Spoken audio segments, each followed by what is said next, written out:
Welcome to my channel geography academy. আজ তোমাদের ভারতের নদীর তীরবর্তী যে শহরগুলি গড়ে উঠেছে সেই শহরগুলি সম্পর্কে বলবো।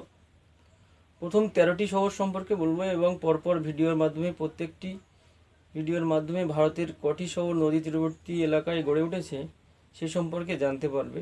তো ভিডিওটা স্কিপ না করে সম্পূর্ণ ভিডিওটি দেখতে থাকো। যে নদী তীরবর্তী এলাকায় কোন কোন শহরগুলি গড়ে উঠেছে, শহরগুলি নদী তীরবর্তী এলাকায় কোন শহরগুলি গড়ে উঠেছে।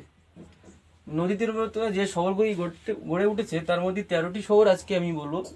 Town situated on a river, town names river এবং স্টেট, অর্থাৎ অযোধ্যা শহরটি গড়ে উঠেছে সরায়ু নদীর তীরে, উত্তরপ্রদেশ। আগ্রা যমুনা নদীর তীরবর্তী অঞ্চলে গড়ে উঠেছে, উত্তরপ্রদেশ। অরুণাচল আহমেদাবাদ গড়ে উঠেছে সবরমতী, গুজরাট। অঞ্চল গড়ে উঠেছে দামোদর নদীর তীরে, ওয়েস্ট বেঙ্গল অবস্থান। এলাহাবাদ গড়ে উঠেছে confluence of Ganga and Yamuna নদীর, অর্থাৎ গঙ্গা যমুনার প্রভাবে এলাহাবাদ শহরটি গড়ে উঠেছে, উত্তরপ্রদেশ স্টেট। কটক মহানদী উড়িষ্যা। কোটা চম্বল রাজস্থান, অর্থাৎ রাজস্থানের কোটা শহরটি গড়ে উঠেছে চম্বল নদীর তীরে। ক্যানিং গড়ে উঠেছে মাতলা নদীর তীরে, ওয়েস্ট বেঙ্গল।